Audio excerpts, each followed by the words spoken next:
নাহমাদুল্লাহ আলা রাসূলিল কারীম। সময় একেবারেই নেব না। ভারত বিরোধী কথা হয়েছে। 53 বছর যারা শাসক ছিল সবাই ভারতের গোলামি করেছে। ঠিক। আসলে যারাই শাসক ছিল এবং যারা ক্ষমতায় যাওয়ার চিন্তা করতেছে তারাও ভারতের দালালি শুরু করেছে অলরেডি।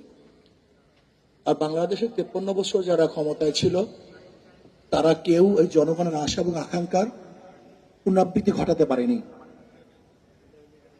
আমি আজকে গোল টেবিল বৈঠক থেকে শুধু একটা প্রস্তাব দিতে চাই যে শিক্ষার মধ্যে এমন কোনো জায়গা নাই যেখানে ধ্বংস করা হয়নি।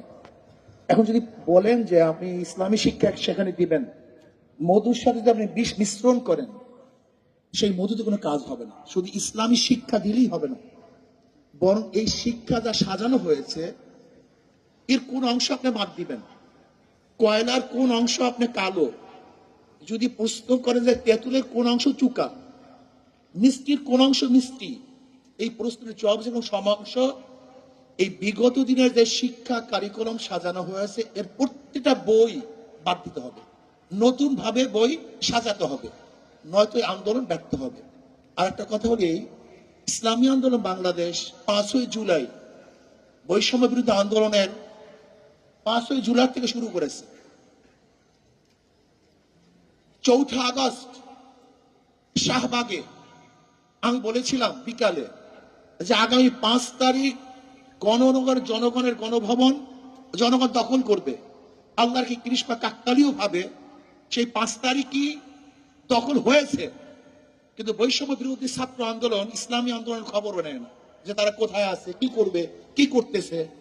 আজকে বাংলাদেশে এত পরিবর্তন হয়েছে, আমি প্রশ্ন করি ইসলামী আন্দোলনের সাথে কি পরামর্শ করা হয়েছে? অথচ যারা যেই সমস্ত দলের মহাসচিব ডিক্লার দিয়েছে, ঘোষণা দিয়েছে যে আন্দোলনের সাথে আমরা সম্পৃক্ত নই, তাদের হুকুম চলতেছে আর আমরা জীবন বাজি রেখে মাঠে ঝাঁপিয়ে পড়েছিলাম গুলির সামনে, অথচ আমাদের খবরও নেই। এখানেই তো বৈষম্য শুরু হয়েছে। বৈষম্য বিরোধীর আন্দোলন তো বৈষম্য এখান থেকে শুরু হয়েছে। এই বৈষম্য বিরোধী আন্দোলন যদি এখান থেকে বৈষম্য শুরু হয়, মনে রাখতে হবে প্রথম ছিদ্র হয়, সেখান থেকে প্রলয় সৃষ্টি হয়। ইসলামী আন্দোলনকে যদি বৈষম্য বিরোধী আন্দোলন গুরুত্ব না দেয় তাহলে ইসলামী আন্দোলনের প্রথম তাদের বিরুদ্ধে মুখ খুলতে বাধ্য হবে। এবং রাখতে হবে ইসলামী আন্দোলন সবসময় সত্য এবং সঠিক কথা বলে আসছে, বলতে থাকবে, বলবে ইনশাআল্লাহ। আমরা জীবন বাজি রেখে ঝাঁপিয়ে পড়েছিলাম।